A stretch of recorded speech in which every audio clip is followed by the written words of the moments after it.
Let's start creating your look. If you haven't already done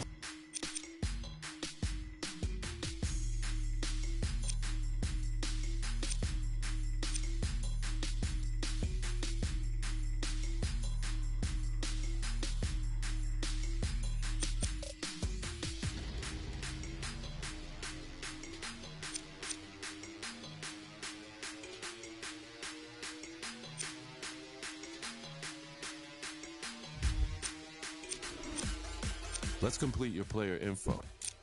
Your background sets the stage for who you are.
Scan yourself and get your face in the game.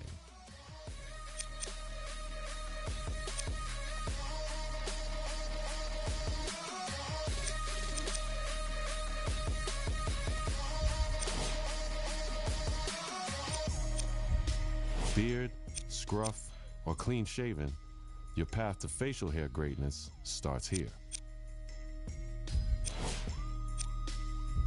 Now it's time to decide what kind of player you want to be. First, let's choose your player type: guard, wing, or big.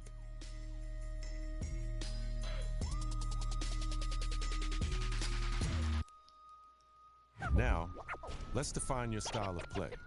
This will determine the impact you have on the court. Now, it's time to choose your player's height and weight. Every choice you make here will affect your player's physical capabilities, both good and bad. So choose wisely before you lock in. Hey, yeah, want me back. I know they want me back. I see them down and out. I know they want me back. My team is on my back. Them demons on my... I know they want me back. I know they want me back. Yeah, want me back. I know they want me back. I see them down and out. I know they want me back. My team is on my back. Them demons on my... I know they want me back. I know they want me back. Yeah. They don't wanna see me love me no more. They don't wanna see me off the EBT. They don't wanna see me feed the team no more, no. Look in the eyes. They tell me so many lies. They ain't got the shine. They ain't trying to see me with mine. Blind them. You got... Like millions of other kids, you dreamed of one day being in the NBA. You wanted to be a star. And someday, to rise above and become the greatest to ever play.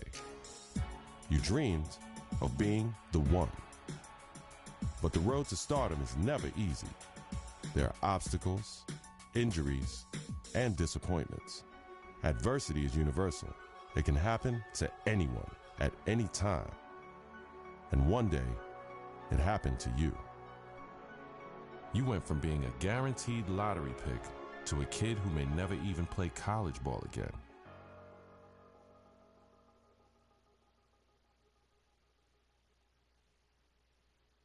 Now, look, it's always bad to hear about injuries, especially to college kids, of course. Yeah. But Stephen A. Smith, This one is particularly disheartening because we are 2 weeks into the season and one of the top NBA prospects in the country goes down potentially with a season-ending injury, a knee injury. That's a killer. I couldn't agree more. When I heard he was carried off the floor today, all you can do is find yourself hoping that he'll make it back. That's the bottom line. But my heart goes out to him because I didn't expect this. This is a devastating injury. It's never good to have something like this happen to you. The team doctor broke the news. Torn ACL, sprained MCL, and a torn meniscus. Surgery was scheduled, but your game will likely never be the same. At the 2016 NBA draft, your name is still mentioned. Not as a prospect, but as a cautionary tale.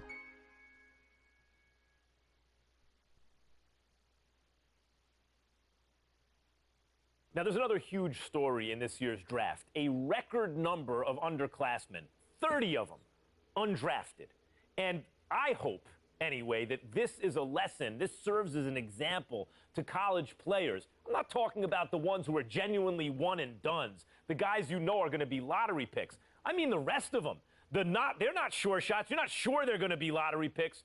Don't just use the college system for a year thinking you're going to bounce. It doesn't work like that. If you don't have the talent, it doesn't work. You got to be cultivated in the system. Please. There you go again with your blanket generalizations. You know how you are, oh, Max. The woe is me. Oh, my Lord. I can't take it. I just can't take it. It's a case-by-case basis. You can't just blanketly decide this should not be one-and-dones or this should be one-and-dones. You got to go on a case-by-case basis. Some dudes deserve to be one-and-dones. Some people don't. It's on a case-by-case basis. And that is my point. Thank you for making it for me. Every kid thinks they're the exception to the rule. And members of the media like, Stephen A. Smith, are encouraging these kids to come out early. Look, Max, bottom line is this. You got to take this into consideration. You had two dudes. They were called the Height brothers. Now, you had Nick Howard. This kid had a lot of promise. What does he do? He goes to college. Very uneventful first year, no doubt. The second year, he was pretty good. Here's the problem. The NBA, it's not about pretty good. You need to be great on the collegiate level, on the prep level, in summer leagues and what have you, in order for you to get the stature that you deserve. That's the bottom line. You're pretty good ain't to be that stud NBA. That's exactly my point. Let me finish. There's another example. I did say the Hype brothers. I wasn't talking about one individual. I was talking about two. That opportunity because you never know when an injury is going to cost you everything. Stephen A., listen to yourself. Let's listen to yourself for a second. You give one argument for why a kid should come out early, a one-and-done situation. I can give you 30 arguments this morning alone why they should stay in school. And now you have to wonder what a kid like Nick Howard, who has given up his college eligibility, does next. What does he do next? First of all, don't sweat the technique. The argument, or one argument, as long as it's strong enough, that's all that matters. That's number one. Number two, the Hype brothers was something special. What they really need to do. I'm going to tell you what they need to do, Max. They need to get back to playing together. My sources are telling me the ACL injury